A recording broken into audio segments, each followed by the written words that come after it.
Hello students, welcome to the e-learning classes of MIBN. Today in class 4th we are going to study our next chapter in social studies, that is chapter number 18, our culture, हमारी संस्कृति। प्यारे बच्चों, आज हम हमारी संस्कृति, हमारे India में जो कल्चर है उसके बारे में पढ़ेंगे। ठीक है, in this chapter we will also studying on the topic languages. जो हमारे इंडिया में वैसे तो बहुत सारी लैंग्वेज हैं, लेकिन हमारे कॉन्स्टिट्यूशन में 22 लैंग्वेज को मान्यता दी गई है। तो हम उन 22 लैंग्वेज के बारे में पढ़ेंगे। ठीक है, ड्रेसेस, हमारे कंट्री में जो मेन और वुमेन के ड्रेस हैं, ठीक है, ट्रेडिशनल ड्रेस, उसके बारे में जानेंगे। पेंटिंग, यहाँ की चित्रकारी के बारे में जानेंगे। हैंडीक्राफ्ट, जो हाथ से बने सामान होते हैं, ठीक है, उसके बारे में जानेंगे। डांस, यहाँ के लोक नृत्य के बारे में जानेंगे। म्यूजिक, यहाँ के म्यूजिक के भी बारे में जानेंगे। और साथ ही साथ यहाँ के आर्किटेक्चर, यहाँ का जो भवन बनाने का तरीका है, वास्तुकला, जैसे ताजमहल हो गया, ठीक है, हमारा पार्लियामेंट हो गया, बहुत सारी जगह है जहाँ पे अलग अलग डिजाइन में जो बनाए गए हैं, उस आर्किटेक्चर के बारे में पढ़ेंगे। ठीक है प्यारे बच्चों, देखिए एक फ्रेज हमने लिखा है यहाँ पे, unity in diversity. Unity means क्या होता है? एकता। डाइवर्सिटी मीन्स क्या होता है? विभिन्नता।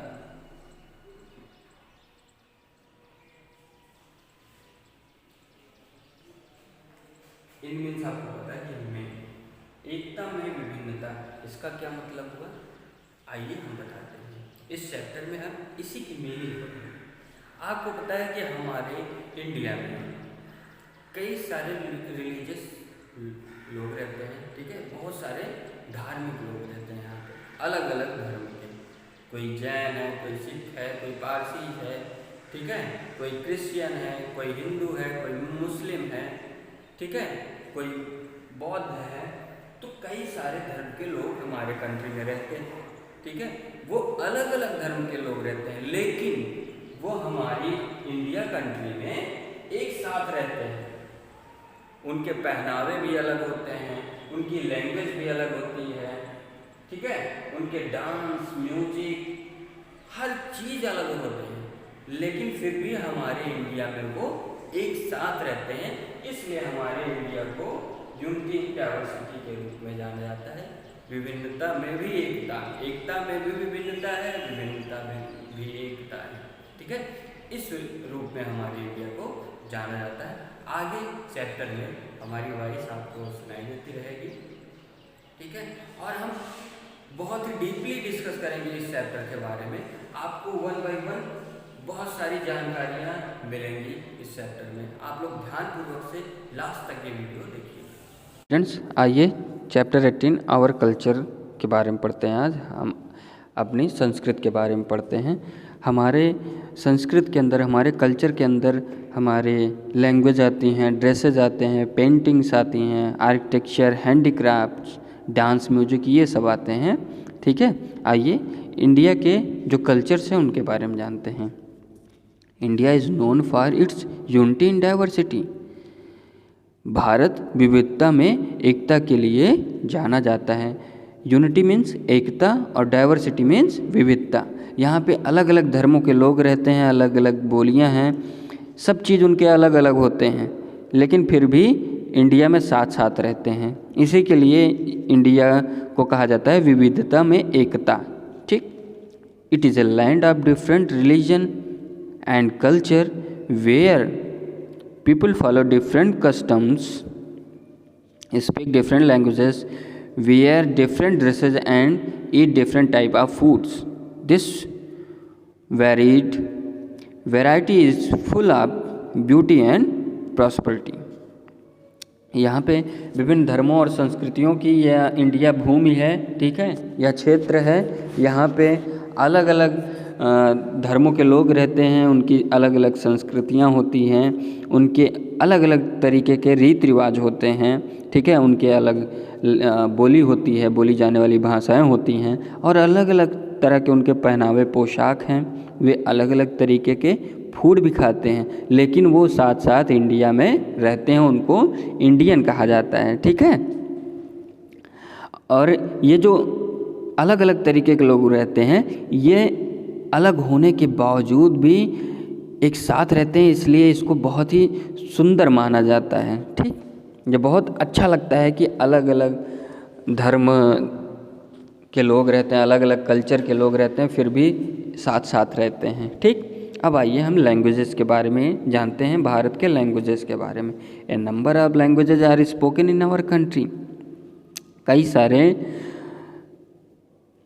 भारत में कई सारे बोली जाने वाली भाषाएं हैं। Different forms of languages are called the dialects.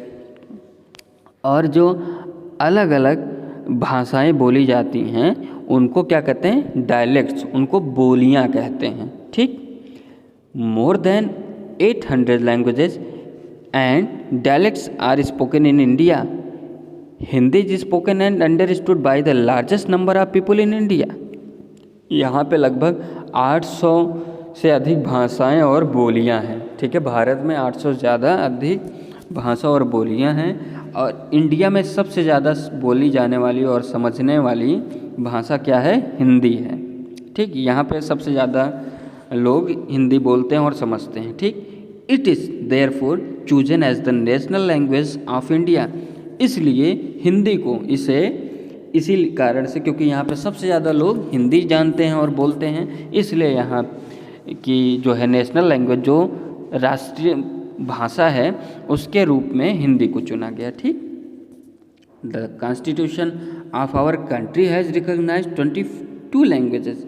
हमारे संविधान में, हमारे कॉन्स्टिट्यूशन में कुल 22 भाषाएं जोड़ी गई हैं, 22 भाषाओं को मान्यता प्राप्त है। कौन कौन सी हैं? दीज आर, ये हैं असमीज, हिंदी, संस्कृत, बंगाली, कन्नड़ा, मलयालम, बोडो, कश्मीरी, मणिपुरी, डोगरी, कोंकणी, मराठी, गुजराती, मैथिली, नेपाली, उड़िया, सिंधी, उर्दू, पंजाबी, तमिल, सैंथाली और Telugu.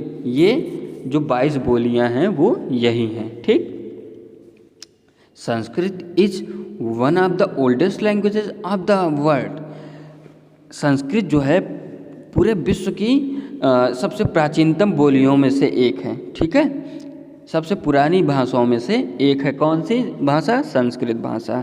Most of the Indian languages have originated from this.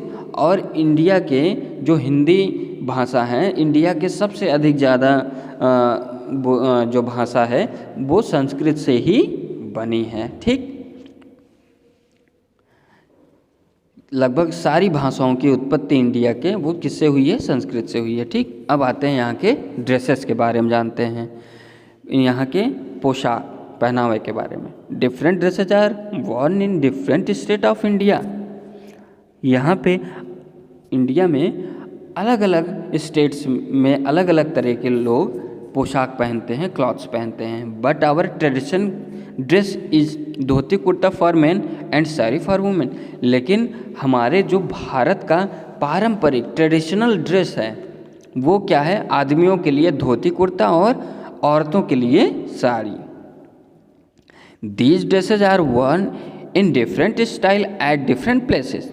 और ये जो धोती कुर्ता और साड़ी होती है, ये अलग अलग जगह पे अलग अलग तरीके से, अलग अलग स्टाइल से इसको धोती कुर्ता को पहनते हैं। औरतें साड़ियों को अलग अलग स्टाइल से पहनती हैं।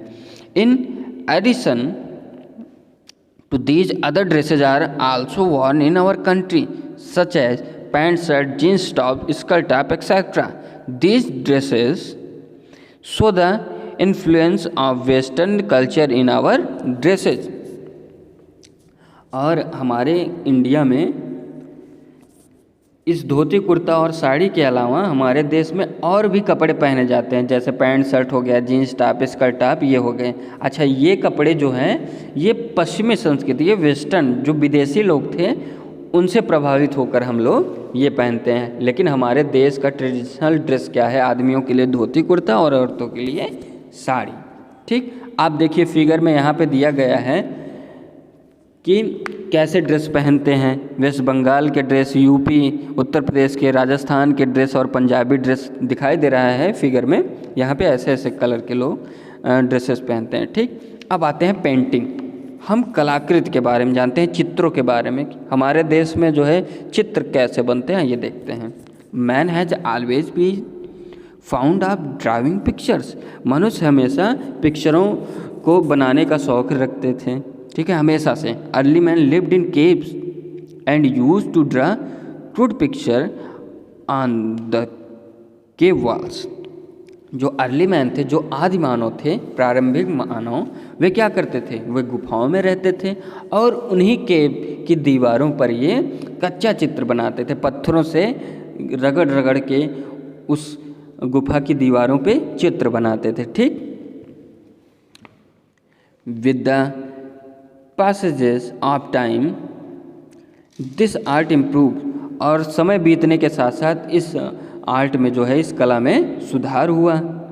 We find beautiful cave paintings in the Ajanta caves in Maharashtra. और हम क्या महाराष्ट्र में अजंता की गुफाओं में सुंदर गुफा के केव्स पिक्चर को पा सकते हैं, क्योंकि वहाँ पे लोग जो है गुफाओं में वहाँ पेंटिंग हुई है। ठीक है, जो कि बहुत ही अच्छा है। These paintings depict sciences from the life of Lord Buddha. ये पेंटिंग जो है अजंता में भगवान बुद्ध के जीवन के साइंस को दिखाती है। ठीक है, miniature paintings are also popular in India. और भारत के जो छोटे छोटे चित्रकारी भी लोकप्रिय हैं। The Mughal emperor were very fond of painting. Mughal सम्राट जो मुगलों के बादशाह थे, वे भी पेंटिंग के बहुत अधिक शौकीन थे। उनको भी पेंटिंग बहुत अधिक पसंद हुआ करती थी। They employed artist of distance countries. और वे क्या करते थे? वे अलग अलग देशों से आर्टिस्ट बुलाते थे। ठीक है, कलाकार बुलाते थे पेंटिंग के लिए। ठीक, these artist produce excellent painting in various style. वे जो आर्टिस्ट थे, वे बहुत ही अच्छा चित्र अलग अलग स्टाइल में बनाते थे। They drew landscape, battles and hunting scenes. Many such as paintings can be seen in museums. और जो वो कलाकार थे, वे अलग अलग शैलियों में अच्छे अच्छे चित्र बनाते थे। उनको आप लोग लैंडस्केप पे देख सकते हैं। ठीक है, लड़ाइयों के चित्र देख सकते हैं, शिकार करते हुए जो पेंटिंग बनाई जाती थी उसको देख सकते हैं। ठीक है, और तरह तरह के चित्र पेंटिंग्स कहाँ पे पाई जाती हैं? म्यूजियम में देखने के लिए पाई जाती हैं। The Mughals encouraged art and brought painters from central Asia and Iran. जो मुगल थे, ठीक है, वे एशिया और ईरान के चित्रकारों को, मध्य एशिया और ईरान के चित्रकारों को भारत में बुलाते थे और हमारे भारत में आर्ट को इनकरेज करते थे, आर्ट को बढ़ावा देते थे। ठीक, अब आते हैं आर्किटेक्चर के बारे में जानते हैं। वास्तुकला, भवनों का निर्माण। आर्किटेक्चर वास्तुकला होता है बच्चों, जो घर कैसे बनते हैं, फ्लैट कैसे बनते हैं, ब्रिज कैसे बनते हैं, ये सब आर्किटेक्चर ही डिसाइड करते हैं। ठीक, architecture is a great achievement of the Indian civilisation. जो आर्किटेक्चर है, वास्तुकला है, ये भारतीय सभ्यता की एक बहुत ही बड़ी अचीवमेंट है, उपलब्धि है। Some example of architecture are the Indus valley civilisation, जिसमें स्तूपास बिल्ट बाय एम्परर। ये जो कुछ एग्जाम्पल हैं हमारे आर्किटेक्चर के, वास्तुकला के। जो इंडस, सिंधु वैली सभ्यता है, सिंधु सभ्यता के सिविलाइजेशन से है, जिसमें जो है स्तूप बनाए गए। ठीक है, जैसे सांची का स्तूप हो गया, ये सब बनाए गए। और सांची का स्तूप कौन बनवाया था? Emperor Ashoka at Sarnath and Sanchi, Ajanta and Ellora caves and numerous temple in different part of India. Ashok ने ये स्तूप बनवाया था कहाँ पे? सांची का स्तूप, सारनाथ और सांची में, ठीक है। और भी अजंता एलोरा की गुफाओं में भी कई सारे चित्र बनाए गए हैं, ठीक है। गुफाएं, ये कई सारे मंदिर भी इंडिया में बनाए गए हैं, वो आर्किटेक्चर के माध्यम से ही बनाए गए हैं, ठीक। The fine carving words especially in the various Hindu and Jain temples at Mount Abu, Rajasthan, Konark, Khajuraho, Belur, Thanjavur, Bhubaneswar and Madurai is wonderful. Mount Abu जो राजस्थान में है, कोणार्क जो खजुराहो में है, ठीक है, बेलूर, तंजावुर, भुवनेश्वर और मदुरई जैसे विभिन्न जगहों पे हिंदू और जैन मंदिरों के जो है बारीक नक्काशी, सुंदर सुंदर नक्काशी का काम दिखता है, जो कि बहुत ही वंडरफुल है, ठीक। The Mughal emperors of India spent a lot of money on constructing Moscow, fort, places etcetera. Bharat के जो मुगल सम्राट थे वो मस्जिदों, किलों, महलों आदि के निर्माण पर बहुत पैसा खर्च करते थे, ठीक है। Mughal architecture can be seen in the Jama Masjid, the red fort and Humayun's tomb in Delhi and the Taj Mahal in Agra. आप इन मुगल सम्राट के बनाए गए आर्किटेक्चर को आप देख सकते हैं दिल्ली में जामा मस्जिद, लाल किला और हुमायूं के मकबरे के रूप में देख सकते हैं, और आगरा जो कि यूपी में है वो ताजमहल वहाँ पे बना है। ये भी यहाँ के आर्किटेक्चर का बेस्ट एग्जाम्पल है, ठीक।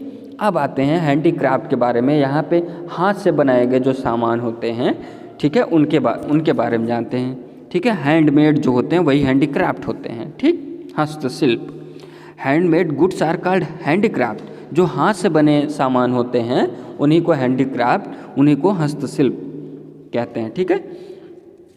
People of India have been using handicraft since time में इन मेमोरियल। हमारे देश में भारत के लोग पुराने समय से ही हाथ के बने सामानों का उपयोग करते थे। The main handicrafts are walnut wood craft of Kashmir, bamboo craft of east India, metal and marble craft of Rajasthan, leather craft specially Kolhapuri chappals of Maharashtra, shell, coconut, brass, rose wood craft of south India. और ये जो handicraft हैं ये मुख्य रूप से कौन कौन से हैं ये जानते हैं।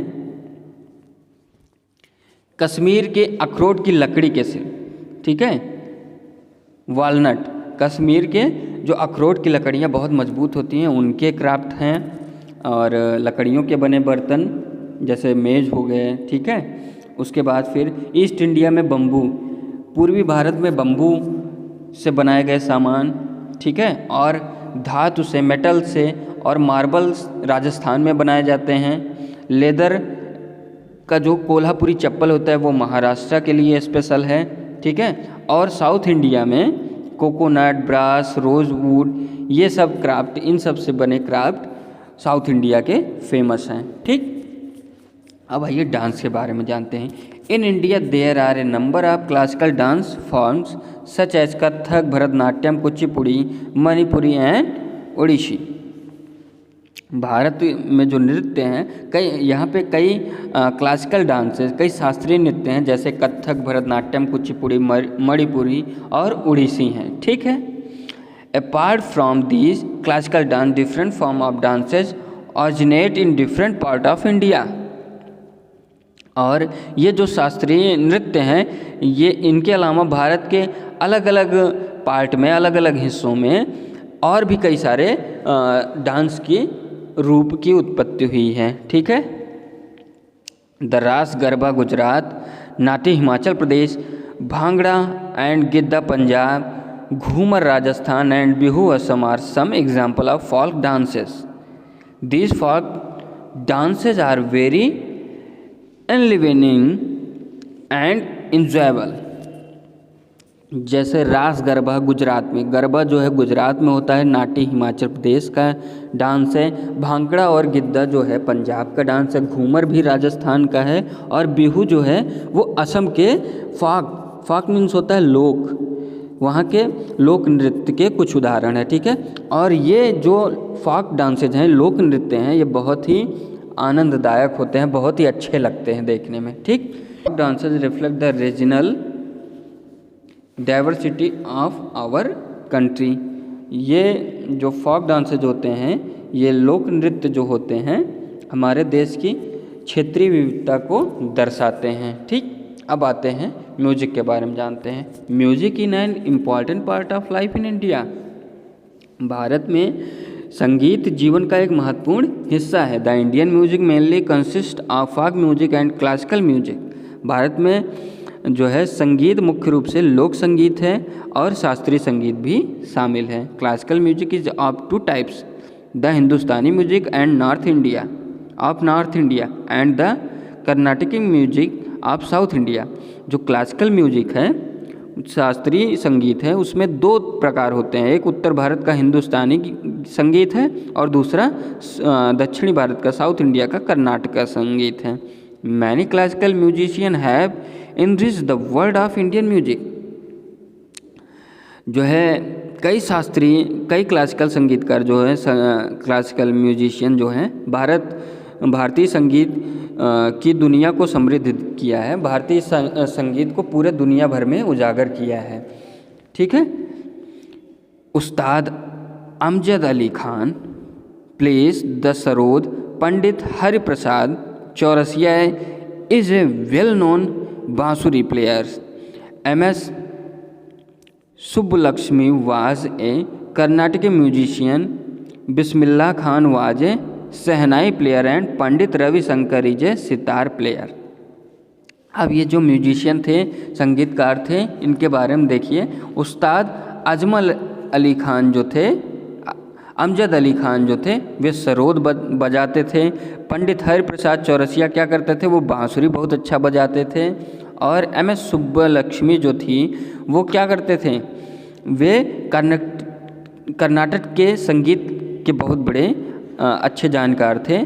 और बिस्मिल्लाह खान जो है वो सहनाई बजाते थे। पंडित रविशंकर सितार प्लेयर थे, सितार बजाते थे। ठीक, अब बच्चों एक आते हैं जाकिर हुसैन। जाकिर हुसैन क्लासिकल तबला प्लेयर थे। जाकिर हुसैन जो है क्लासिकल तबला बजाते थे। ठीक है, ये हमारे म्यूजिशियन थे इंडिया के। तो बच्चों यहीं पे ये चैप्टर फिनिश होता है। इस चैप्टर में आपने language, dresses, painting, architecture, handicraft, dance, music, इसके बारे में जाना। ठीक है, अब आपको इस चैप्टर को कम से कम 2 से 3 बार पढ़ना है और आपको एक्सरसाइज हम PDF के थ्रू प्रोवाइड कराएंगे। Thank you.